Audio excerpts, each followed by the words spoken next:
Hi friends, welcome to Siri Physical Science classes. Today our topic is part 3 of heat. ఈరోజు మనం heat చాప్టర్లో part 3 చేస్తున్నామండి. Already ఈ lesson నుంచి part 1 part 2 complete అయిపోయాయి. ఎవరైనా పార్ట్ 1 పార్ట్ 2 మిస్ అయినట్లయితే ఫస్ట్ పార్ట్ 1 పార్ట్ 2 చూసిన తర్వాత పార్ట్ 3 చూస్తే మీకు సీక్వెన్షియల్గా చాప్టర్ అర్థమవడానికి ఈజీగా ఉంటుంది. నేను టెక్స్ట్ బుక్ నుంచే చెప్తున్నాను అంటే మనకి డిఎస్సి నుంచి కంపల్సరిగా line to line bit to bit చదవడం అనేది ఇంపార్టెంట్ కదా డిఎస్సికి. సో అందుకే ఈ విధంగా చేయడం జరుగుతుందండి. So this is the continuation part of part 2. మనం పార్ట్ 2లో స్పెసిఫిక్ హీట్ వరకు నేర్చుకున్నాం. So let's see more about specific heat. Okay, so specific heat it is represented with letter S. And the formula of specific heat S equals to Q by M delta T. So specific heat అనేది yes లెటర్తో represent చేస్తామండి. So specific heat అంటే ఏంటి? It is equals to Q, that is amount of heat energy, by M is the mass, delta T is the temperature difference. So and SI unit of specific heat, Q యొక్క SI unit ఏంటి? Joule. M యొక్క SI unit ఏంటి? KG. Temperature యొక్క SI unit ఏంటి? Kelvin. ఇది SI యూనిట్స్లో specific heat యొక్క units. అదే CGS యూనిట్స్లో కనుక స్పెసిఫిక్ హీట్కి మనం యూనిట్స్ రాయాలి అంటే క్యూ యొక్క సిజిఎస్ యూనిట్ ఏంటి? క్యాలరీ. మాస్ యొక్క సిజిఎస్ యూనిట్ ఏంటి? గ్రామ్. టెంపరేచర్ యొక్క సిజిఎస్ యూనిట్ ఏంటి? Degree centigrade. So calorie per gram centigrade. SI unit వచ్చేసి joule per kg kelvin. So what is specific heat? The specific heat of a substance is the amount of heat required to raise the temperature of unit mass of the substance by unit degree centigrade. ఇక్కడ specific heat అంటే ఏంటి అండి? ఏదైనా ఒక substance unit mass of the సబ్స్టెన్స్ని 1 degree centigrade వరకు raise చేయాలి. దాని యొక్క టెంపరేచర్ని 1 డిగ్రీ సెంటీగ్రేడ్ చేయాలి. ఎంత మాస్ ఉన్న సబ్స్టెన్స్ని? 1 యూనిట్ మాస్ ఉన్న సబ్స్టెన్స్ని 1 డిగ్రీ సెంటీగ్రేడ్ రైజ్ చేయడానికి, టెంపరేచర్ రైజ్ చేయడానికి అవసరమైన హీట్ ఎనర్జీనే మనం స్పెసిఫిక్ హీట్ అని అంటాం. So these are the units and the specific heat values of different substances. ఇక్కడ మనం ఈ టేబులర్ ఫామ్లో చూసినట్లయితే స్పెసిఫిక్ హీట్ వాల్యూస్ అనేవి డిఫరెంట్ సబ్స్టెన్సెస్కి డిఫరెంట్గా ఉండడం జరిగింది. సో ఎందుకు అసలు ఒక్కొక్క సబ్స్టెన్స్కి స్పెసిఫిక్ హీట్ వాల్యూ అనేది డిఫరెంట్గా ఉంటుంది? ఎందుకు అనేది చూద్దాం. సో ఇక్కడ మీరు అబ్జర్వ్ చేసినట్లయితే ఈ టాబ్లెట్ ఫామ్ వాటర్ చూద్దామండి. వాటర్ యొక్క స్పెసిఫిక్ హీట్ వాల్యూ ఎంత? 1. Compared to the above all the substance the specific heat value of water is more కదా. ఇక్కడ చూసినట్లయితే ఇక్కడ పైనున్న అన్నిటికన్నా కూడా వాటర్కి స్పెసిఫిక్ హీట్ వాల్యూ అనేది ఎక్కువగా ఉంది. అంటే 1 ఉంది. 1 ఉంది అంటే దాని అర్థం ఏంటి? స్పెసిఫిక్ హీట్ వాల్యూ అనేది వాటర్కి ఎక్కువగా ఉంది. సో స్పెసిఫిక్ హీట్ వాల్యూ ఎప్పుడైతే ఎక్కువగా ఉంటుందో ఆ సబ్స్టెన్స్ని హీట్ చేయాలి అన్నా, అంటే దాని యొక్క టెంపరేచర్ని రైజ్ చేయాలి అన్నా, అలాగే ఆ సబ్స్టెన్స్ యొక్క టెంపరేచర్ని లో చేయాలి అన్నా కూడా మనకి హీట్ ఎనర్జీ అనేది ఎక్కువగా అవసరమవుతుంది. అంటే టెంపరేచర్ని రైజ్ చేయాలంటే హీట్ ఎనర్జీ ఎక్కువగా అవుతుంది. టెంపరేచర్ని తగ్గించాలి అన్నా కూడా టైం ఎక్కువగా పడుతుంది, అంటే హీట్ ఎనర్జీ అనేది ఎక్కువగా పడుతుంది అనేది. So that is the relation between specific heat and temperature. So let's see. We have seen the rise in temperature depends on the nature of the substance. అవును కదా, ఒక్కొక్క సబ్స్టెన్స్ యొక్క టెంపరేచర్ రైజింగ్ అనేది దాని యొక్క నేచర్ మీద depend అయి ఉంటుంది. అంటే ఆయిల్ అనేది రైజ్ అవ్వడానికి, టెంపరేచర్ రైజ్ అవ్వడానికి, వాటర్ రైజ్ అవ్వడానికి, ఫర్ ఎగ్జాంపుల్ వాటర్ని నేను 50 డిగ్రీ సెంటీగ్రేడ్ రైజ్ చేయాలనుకున్నానండి. సేమ్ క్వాంటిటీ ఆఫ్ వాటర్, అలాగే సేమ్ క్వాంటిటీ ఆఫ్ ఆయిల్ తీసుకున్నాను.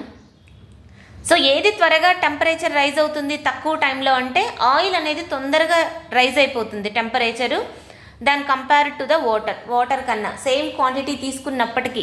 అంటే ఏంటి? టెంపరేచర్ రైజ్ అనేది substance nature of the substance మీద డిపెండ్ అయి ఉంటుంది. Hence the specific heat of a substance depends on it's nature.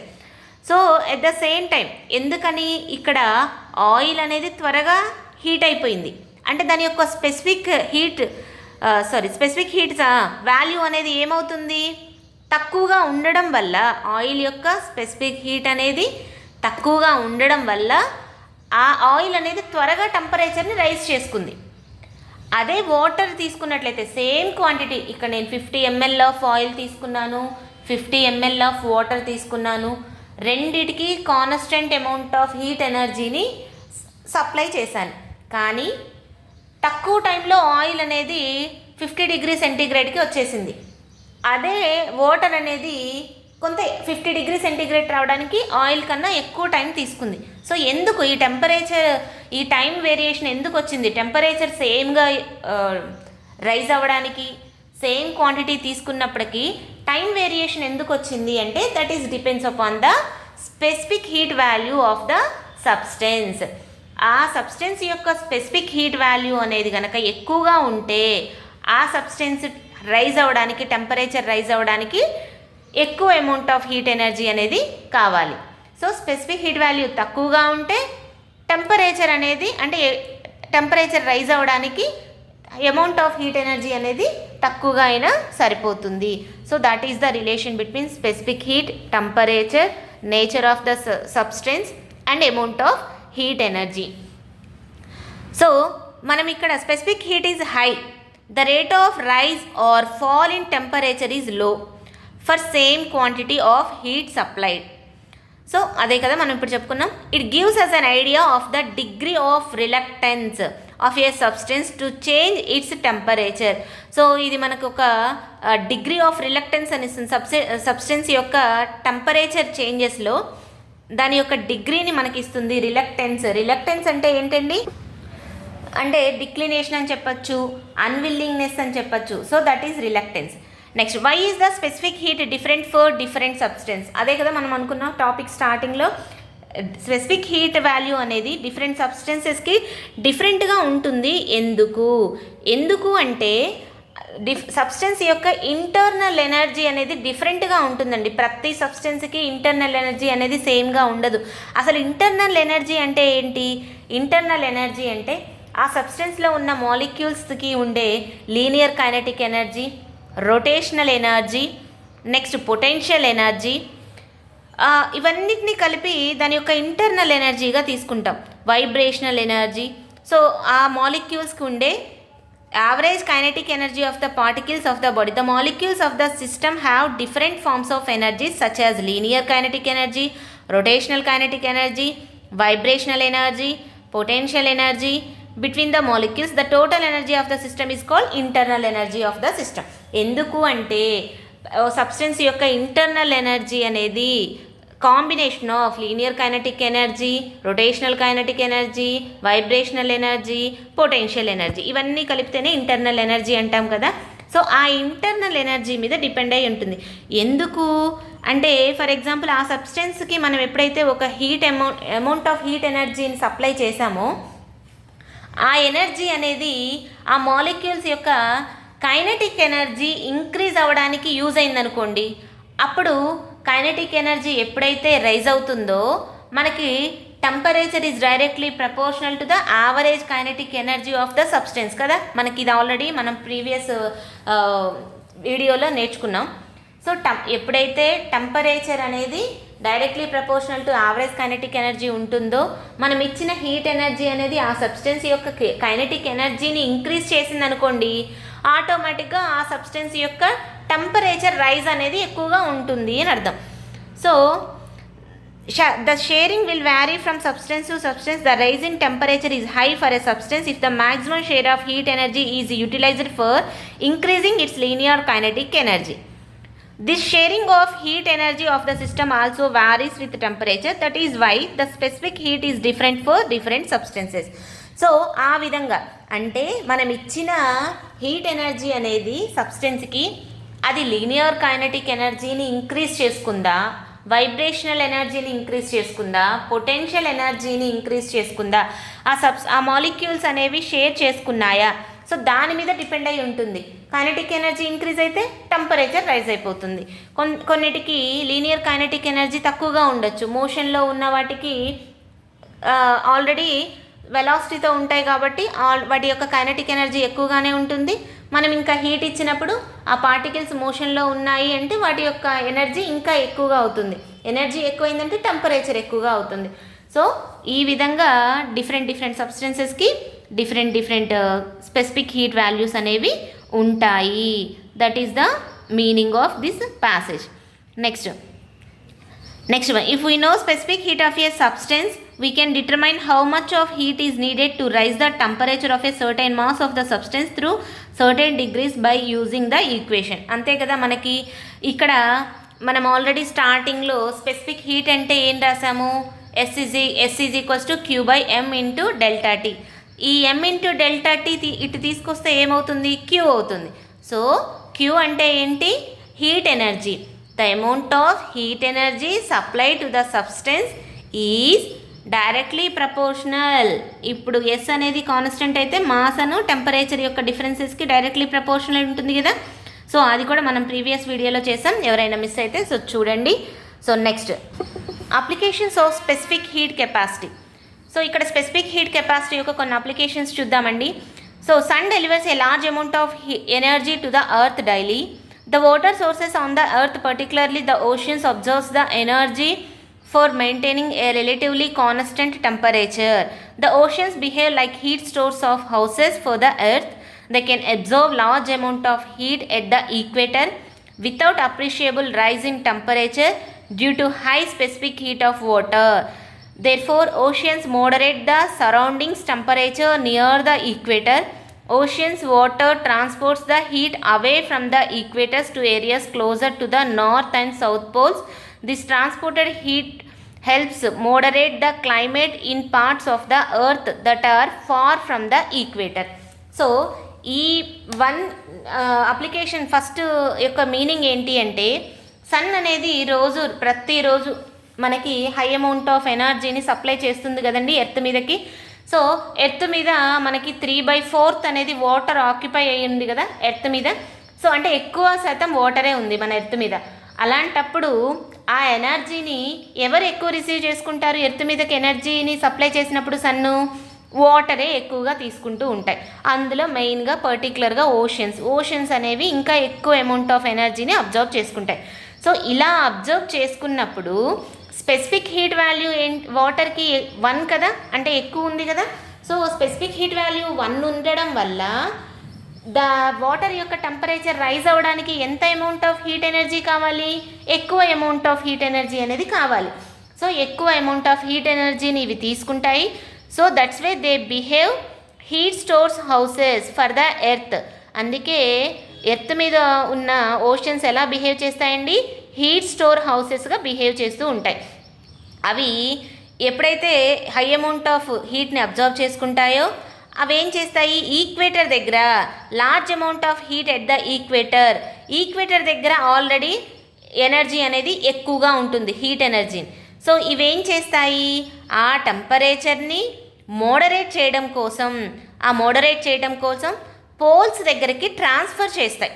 Equator దగ్గర ఉన్న ఎనర్జీని వాటర్ ఏం చేస్తుంది, పోల్స్ దగ్గరికి ట్రాన్స్ఫర్ చేస్తుంది. పోల్స్ దగ్గరికి ట్రాన్స్ఫర్ చేయడం వల్ల అక్కడ పోల్స్ దగ్గర ఉన్నంటే closer to the north and south poles కదా, ఈ దగ్గరికి ట్రాన్స్ఫర్ చేస్తుంది. ట్రాన్స్ఫర్ చేయటం వల్ల సో అక్కడ క్లైమేట్ ఏమవుతుంది, మోడరేట్ అవుతుంది. Than the equator, the earth that are far from the equator. ఏ ప్లేసెస్ అయితే ఈక్వేటర్కి దూరంగా ఉన్నాయో ఎర్త్ మీద, సో ఆ ప్లేసెస్ని మోడరేట్ చేస్తుంది. ఎవరు, ఓషన్స్. ఎందుకని, ఓషన్స్లో ఉండేది వాటర్ కాబట్టి, వాటర్ యొక్క స్పెసిఫిక్ హీట్ వాల్యూ అనేది 1 ఉంది కాబట్టి, ఎప్పుడైతే సన్ అనేది హీట్ ఎనర్జీని సప్లై చేసిందో ఎర్త్ మీదకి, ఓషన్స్ ఎక్కువ ఎనర్జీని అబ్జర్వ్ చేసుకొని అందుకే హీట్ స్టోర్ హౌసెస్గా బిహేవ్ చేస్తూ ఈక్వేటర్ దగ్గర ఉన్న ఎక్కువ అమౌంట్ ఆఫ్ హీట్ని పోల్స్ దగ్గరికి ట్రాన్స్ఫర్ చేస్తుంది. So next one, watermelon brought out from the refrigerator retains its coolness for a longer time than any other fruit because it contains a large percentage of water. Water has greater specific heat value. Yes, so ఫ్రిడ్జ్లో పెట్టి ఉంచిన already ఒక 1/2 hour 1 hour already ఫ్రిడ్జ్లో పెట్టి ఉంచిన water మిలాన్ని నేను బయటికి తీసానండి తిందామని చెప్పేసి. తీసినప్పుడు వెంటనే తినలేం కదా, చాలా కూల్గా అనిపిస్తుంది కదా. సో వెంటనే తినలేం కాబట్టి అది ఎందుకు కూల్ అనిపిస్తుందండి, ఇక్కడ ఒక పాయింట్ అబ్జర్వ్ చేయాలి మీరు. సో వాటర్ మిలాన్ని బయటికి ఫ్రిడ్జ్లో నుంచి బయటికి తీయగానే మనం టచ్ చేయగానే మనకు అది కూల్గా అనిపిస్తుంది. ఎందుకు? అది కూల్గా ఉండడం వల్ల కూల్ అనిపిస్తుందా? కాదు. ఎప్పుడైతే కూల్గా ఉన్న ఆబ్జెక్ట్ని మనం టచ్ చేసామో మన బాడీలో ఉన్న హీట్ అనేది దానికి సప్లై జరుగుతుంది. హీట్ ఎనర్జీ అనేది హాట్ బాడీ నుంచి ట్రాన్స్ఫర్ అవడం వల్ల మనం హీట్ లాస్ అయిపోతాం. వాటర్ మిలాన్ ఏమవుతుంది? హీట్ని గెయిన్ చేస్తుంది. మనం ఎప్పుడైతే హీట్ని లాస్ అవుతామో then our body feels coldness, అందుకే మనకి కోల్డ్ అనిపిస్తుంది. So that is the reason అండి. సో ఎప్పుడైతే మనకి కోల్డ్ అనిపిస్తుందో మనం ఏం చేస్తామో దాన్ని కొంతసేపు బయట ఒక ప్లేట్లో పెట్టి ఉంచుతాము, ఒక 15 minutes తర్వాత కట్ చేసుకొని తిందాము అని చెప్పేసి. సో దాన్ని అలా పెట్టిన తర్వాత 15 minutes తర్వాత నేను తీసాను, కట్ చేశాను. పైన అంతా కోల్డ్నెస్ ఏం లేదు, నార్మల్ అయిపోయింది. కానీ లోపల మాత్రం రెడ్ కలర్గా ఉంటుంది కదా. సో ఫ్లెష్ అంతా కూడా కూల్గా ఉంది. ఏంటి రీజను? ఎందుకని అంటే వాటర్ మిలాన్ లోపల ఉన్న ఫ్లెష్కి ఎక్కువ పర్సంటేజ్ ఏముందండి? వాటరే కదా. వాటర్ మిలాన్లో వాటర్ ఎక్కువ కంటెంట్ ఉంటుంది కదా. సో వాటర్ యొక్క స్పెసిఫిక్ హీట్ ఎంత? 1 కదా. స్పెసిఫిక్ హీట్ వాల్యూ అనేది వాటర్కి 1 అవ్వడం వల్ల అది టెంపరేచరు ఫాల్ అవ్వాలన్నా, టెంపరేచర్ రైజ్ చేసుకోవాలన్నా ఎక్కువ టైం తీసుకుంటుంది. సో ఎక్కువ టైం తీసుకోవడం వల్ల లోపల ఉన్న ఫ్లెష్ యొక్క టెంపరేచర్ అనేది అంత త్వరగా డిక్రీజ్ అవ్వలేదు అని అర్థం. సో అందుకే అది ఇంకా కూల్గానే ఉంటుంది. సో అమౌంట్ ఆఫ్ ఎనర్జీని తొందరగా లెస్ చేసుకోలేదు. Next one, A samosa appears to be cool out side but it is hot when we eat it because the curry inside the samosa contains ingredients with higher specific heats. So దీనికి కూడా same అండి. సమోసాని మనం వేడి samosa already బయట వేస్తున్నప్పుడు మనం తిందాం అనిపిస్తుంది. సో అంత వేడిగా ఉన్నప్పుడు తినలేం కదా. సో ఒక 2 minutes తర్వాత తిందామని చెప్పేసి వెయిట్ చేసి 2 minutes తర్వాత చూస్తే పైన పట్టుకొని చూస్తే లేయర్ని అది ఓకే నార్మల్ టెంపరేచర్లోనే ఉంది. సో అప్పుడు నేను తిందాం అనుకొని నోట్లో పెట్టుకుంటే ఏమవుతుంది? లోపల కర్రీ మనకి కాలిపోతుంది కదా, నోరు కాలిపోతుంది. సో అలా ఎందుకు జరిగింది? పైన టెంపరేచర్ తగ్గిపోయినా కూడా లోపల ఉన్న ఇంగ్రీడియంట్స్ యొక్క టెంపరేచర్ తగ్గలేదు. ఎందుకు అంటే ఆ లోపల ఉన్న ఇంగ్రీడియంట్స్ యొక్క స్పెసిఫిక్ హీట్ వాల్యూ అనేది ఎక్కువగా ఉంది. So that is the reason. Next methods of mixtures activity 7 అండి. ఇన్ సిచ్యువేషన్ 1, మనం సిచ్యువేషన్ 1 కనుక చూసినట్లయితే take 2 beakers of the same size and pour 200 ml of water in each of them. Now heat the water in both beakers till they attain the same temperature. If you pour this water from these 2 beakers into a large beaker, what temperature could you expect the mixture to be? Measure the temperature of the mixture. అంటే ఇక్కడ ఏమంటున్నారు? Situation 1లో మిమ్మల్ని same quantity అంటే 200 ml quantity ఉన్న 2 beakers తీసుకోమన్నారు. 2 beakersలో కూడా 200 ml of water మనం pour చేసి ఉంచాలి. ఒక బీకర్లో 200 ml ఆఫ్ వాటర్ ఉండాలి, ఇంకొక బీకర్లో కూడా 200 ml ఆఫ్ వాటర్ ఉండాలి. సో ఈ 2 బీకర్లకి టెంపరేచర్ రైజ్ చేయడానికి సేమ్ అమౌంట్ ఆఫ్ హీట్ ఎనర్జీని ఇచ్చి రెండింటిని ఫర్ ఎగ్జాంపుల్ నేను 50 degrees సెంటీగ్రేడ్ రైజ్ చేయాలి అనుకున్నాను. రెండింటికి సేమ్. ఫస్ట్ బీకర్ యొక్క టెంపరేచర్ 50 degrees సెంటీగ్రేడ్ వరకు హీట్ చేశాను. సెకండ్ బీకర్ యొక్క వాటర్ని కూడా 50 degrees సెంటీగ్రేడ్ వరకు హీట్ చేశాను. ఇప్పుడు ఏం చేశాను? ఈ 2 బీకర్స్ని తీసుకొచ్చి ఇంకొక పెద్ద బీకర్లో రెండింటిని కలిపి పోసేసాను. సో ఇప్పుడు ఏం జరుగుతుంది? ఒకటి అబ్జర్వ్ చేయొచ్చు, మనకి మాస్ అంటే వాల్యూమ్ అనేది ఇంక్రీజ్ అవ్వచ్చు. అంటే అంతే కదా, రెండో బీకర్లో పోయడం వల్ల ఈ 200 ml ప్లస్ ఇంకొక 200 ml మొత్తం కలిపి యాడ్ అవ్వచ్చు. కానీ టెంపరేచర్లో ఏమైనా డిఫరెన్స్ ఉందా? టెంపరేచర్లో డిఫరెన్స్ ఉంటుందా అండి? అంటే నేను ఫస్ట్ బీకర్లో 50 degrees సెంటీగ్రేడ్ ఉంది, సెకండ్ బీకర్లో 50 degree ఉంది కాబట్టి రెండింటిని కలిపి పోయడం వల్ల 100 degrees సెంటీగ్రేడ్ అవుతుందా? కాదండి, 100 degrees సెంటీగ్రేడ్ అవ్వదు. ఎందుకని? ఈ రెండు కూడా థర్మల్ ఈక్విలిబ్రియంలో ఉన్నాయి. నేను ఆల్రెడీ ప్రీవియస్ వీడియో చేసినప్పుడు చెప్పాను మీకు. థర్మల్ ఈక్విలిబ్రియంలో ఉన్నప్పుడు అంటే 2 బాడీస్ కాంటాక్ట్లో ఉండి థర్మల్ ఈక్విలిబ్రియంలో ఉన్నాయి. థర్మల్ ఈక్విలిబ్రియం అంటే ఏంటి? 2 బాడీస్ యొక్క టెంపరేచర్ సేమ్గా ఉంది. 2 బాడీస్ యొక్క టెంపరేచర్ సేమ్గా ఉన్నప్పుడు heat doesn't transfer from one body to another. If the both bodies are in thermal contact also. అవి కాంటాక్ట్లో ఉన్నప్పటికీ కూడా వాటి మధ్య హీట్ ట్రాన్స్ఫర్ జరగదు. ఎందుకని? థర్మల్ ఈక్విలిబ్రియంలో ఉన్నాయి కదా. సో ఆ టెంపరేచర్, ఆ మిక్స్చర్ యొక్క టెంపరేచర్ ఎంత ఉంటుందండి? 50 డిగ్రీ సెంటీగ్రేడే ఉంటుంది. Next situation 2. Now heat the water in one beaker to 90 degree centigrade and the other to 60 degree centigrade. Mix the water from these beakers in a large beaker. ఇప్పుడు ఏం చేశారు situation 2లో? ఒక బీకర్లో ఉన్న 200 ml వాటర్నేమో 90 degrees heat చేయమన్నారు. రెండో బీకర్లో ఉన్న 200 ml of వాటర్నేమో 60 degree centigrade వరకు రైస్ చేయమన్నారు టెంపరేచర్ని. సో అంటే ఏంటి? ఇక్కడ మాస్ సేమ్. ఫస్ట్ బీకర్లో ఉన్న వాటరు, సెకండ్ బీకర్లో ఉన్న వాటరు సేమే. కాకపోతే ఫస్ట్ బీకర్లో ఉన్న వాటర్ని 90 డిగ్రీ సెంటీగ్రేడ్ రైస్ చేసాము. సెకండ్ బీకర్లో ఉన్న వాటర్ యొక్క టెంపరేచర్ని 60 డిగ్రీ సెంటీగ్రేడ్ రైస్ చేసాం. ఇప్పుడు ఏం చేసాము? ఈ రెండు బీకర్లో ఉన్న వాటర్స్ని తీసుకెళ్ళి ఒక పెద్ద లార్జ్ జార్లో మిక్స్ చేశాను, కలిపేసినప్పుడు ఇప్పుడు దాని యొక్క టెంపరేచర్ ఏముంటుంది, ఎంత ఉంటుంది అని అడుగుతున్నారు. ఎంత ఉంటుందండి అంటే మనకి థర్మల్ ఈక్విలిబ్రియం ఆ రెండు బాడీస్ అంటే 90 డిగ్రీ సెంటీగ్రేడ్ రైజ్ ఉన్న టెంపరేచర్ ఉన్న వాటర్ 60 డిగ్రీ సెంటీగ్రేడ్ టెంపరేచర్ ఉన్న వాటర్తో ఎప్పుడైతే మిక్స్ అయిందో ఇందులో హాట్ బాడీ ఏమవుతుంది? 90 డిగ్రీస్ ఉన్నది హాట్ బాడీ అవుతుంది కదా. కోల్డ్ బాడీ ఏమవుతుంది? 60 డిగ్రీ సెంటీగ్రేడ్ ఉన్నది కోల్డ్ బాడీ అవుతుంది. సో అప్పుడు 90 డిగ్రీ సెంటీగ్రేడ్ ఉన్న వాటర్ యొక్క టెంపరేచర్ అనేది 60 డిగ్రీ సెంటీగ్రేడ్ ఉన్న వాటర్ టెంపరేచర్కి ట్రాన్స్ఫర్ జరుగుతుంది.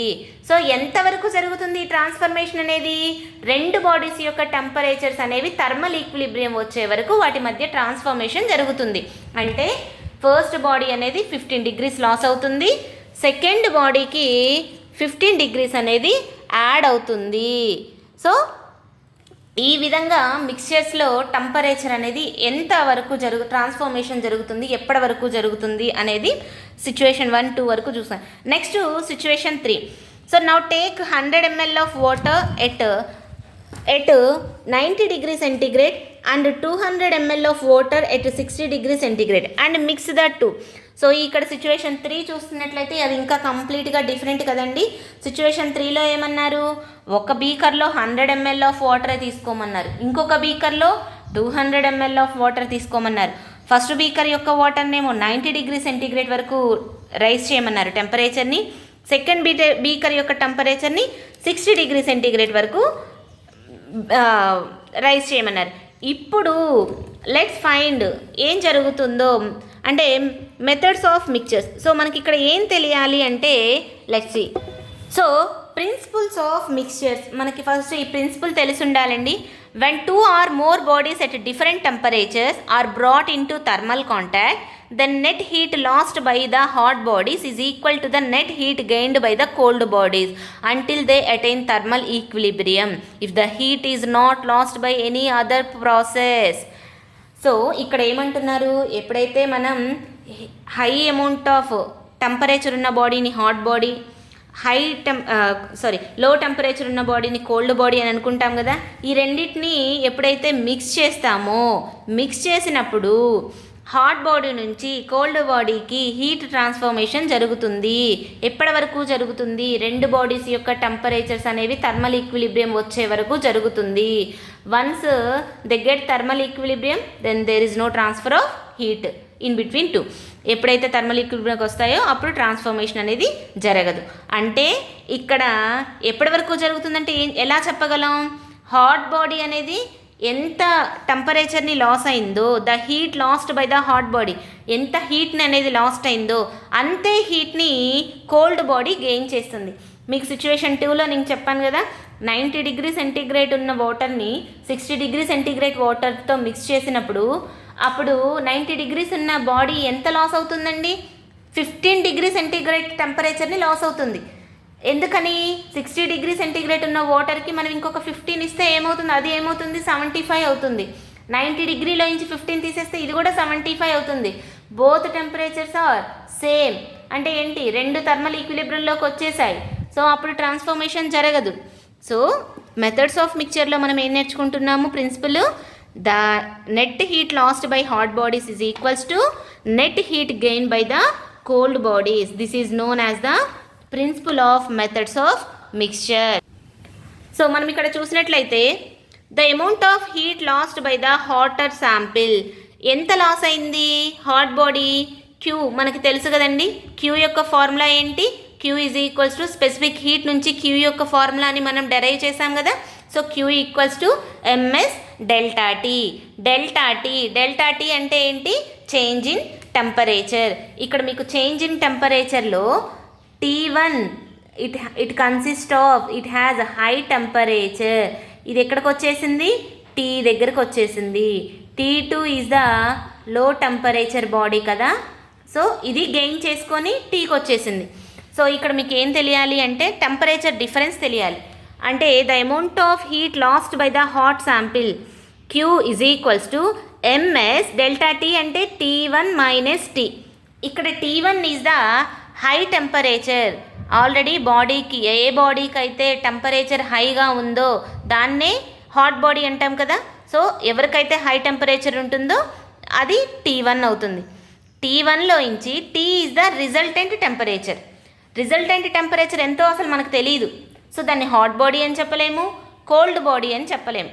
సో ఈ రిజల్టెంట్ టెంపరేచర్ని కనుక తీసేస్తే, మనం హై టెంపరేచర్ ఉన్న బాడీ నుంచి రిజల్టెంట్ టెంపరేచర్ని కనుక తీసేస్తే మనకి ఏమొస్తుందండి? ఎంత అమౌంట్ ఆఫ్ టెంపరేచర్ లాస్ట్ అయింది, ఎవరు హై టెంపరేచర్ బాడీ ఎంత అమౌంట్ ఆఫ్ హీట్ అనేది లాస్ అయింది అనేది వచ్చేస్తుంది. సో ఫస్ట్ ఎంత లాస్ అయిందో తెలుస్తుంది కాబట్టి Q is equals to MS T1 minus T. ఇక్కడ T1 నుంచి టీకి వచ్చింది. T1 టెంపరేచర్ ఉన్న బాడీ టీకి వచ్చేసింది. The amount of heat gained by the cooler sample. Q2 ఏం చేసింది? హీట్ని అబ్జర్వ్ చేసుకుంది కదా. సో హీట్ అబ్జర్వ్ చేసుకుంది అంటే T2 నుంచి టీకి వచ్చింది. అంటే టీకి ఎక్కువ టెంపరేచర్ ఉందా, T2కి ఎక్కువ టెంపరేచర్ ఉందా? T2కి తక్కువ ఉన్నప్పుడు ఈ T1 నుంచి కొంత అమౌంట్ ఆఫ్ హీట్ని అబ్జర్వ్ చేసుకొని టీకి వచ్చింది అంటే టీకి ఎక్కువ టెంపరేచర్ ఉంటుంది కదండి T2 కన్నా. So T minus T2 is the heat gained by the cooler sample. ఇప్పుడు principle of methods of mixture ప్రకారం Q1 is equals to Q2. Q1 అంటే heat lost by the hotter sample, Q2 అంటే heat gain by the cooler sample. So Q1 అంటే ఏంటి? M1S T1 minus T is equals to M2S T1 minus T2. So దీన్ని simplify చేస్తే మనకి ఏమొస్తుందండి? Net అంటే resultant temperature of the mixture యొక్క టెంపరేచరే కదా మనకి ఇప్పుడు కావాల్సింది. ఇది ఎప్పుడు మనం అప్లై చేస్తాము? మాసెస్ అనేవి డిఫరెంట్గా ఉన్నప్పుడు, తీసుకున్న సబ్స్టెన్స్ యొక్క మాసెస్ డిఫరెంట్గా ఉన్నప్పుడు అప్పుడు మనకి రిజల్టెంట్ టెంపరేచర్, మిక్చర్ యొక్క రిజల్టెంట్ టెంపరేచర్ కావాలి అంటే సో 2 ఈజ్ ఈక్వల్ టు, వీటిని సింప్లిఫై చేస్తే T is equals to M1 T1 plus M2 T2 by M1 plus M2. So this is activity 7. So I hope you like my video. నాకు తెలిసి మీకు ఈ video నచ్చిందని అనుకుంటున్నాను. మీకు పూర్తిగా ఎక్స్ప్లెయిన్ చేయడం జరిగింది. ఇంకా ఏమైనా డౌట్స్ ఉంటే మీరు కామెంట్లో నాకు తెలియజేయగలరు. సో నెక్స్ట్ వీడియో చేస్తాను. దీనికి రిలేటెడ్ ప్రాబ్లమ్స్ కూడా ఈ చాప్టర్ అయిపోగానే ఈ హీట్కి సంబంధించిన అన్ని ప్రాబ్లమ్స్ చేసి అది కూడా వీడియో పోస్ట్ చేస్తానండి. సో ముందే అయితే నాకు ప్రాబ్లమ్స్ చెప్తే మీకు కంటెంట్ అర్థం అవ్వకుండా ప్రాబ్లమ్స్ చెప్తే అది క్లియర్గా ఉండదు కాబట్టి కంటెంట్ అయిపోయిన తర్వాత ప్రాబ్లమ్స్ చెప్దాం అనుకుంటున్నాను. సో ఈ కంటెంట్ ఇంకొక వీడియోతో కంటెంట్ కంప్లీట్ చేసి నెక్స్ట్ ప్రాబ్లమ్స్ అన్నీ కలిపి ఇంకొక వీడియో చేస్తాను. సో ప్లీజ్ మీరు లైక్ చేసి, కామెంట్ చేసి, షేర్ చేసి, సబ్స్క్రైబ్ చేస్తేనే ఇది చాలామందికి రీచ్ అవుతుంది. ఎందుకంటే చాలామంది ఓకే మీకు ఆల్రెడీ టాపిక్ వచ్చి ఉండొచ్చు, తెలియని వాళ్ళకి ఎవరికైనా ఉంటే నా వంతు సహాయం చేస్తున్నాను. సో దయచేసి మీరు like, share, subscribe and comment. So thanks for watching. So please subscribe my channel, please like my video. Thank you.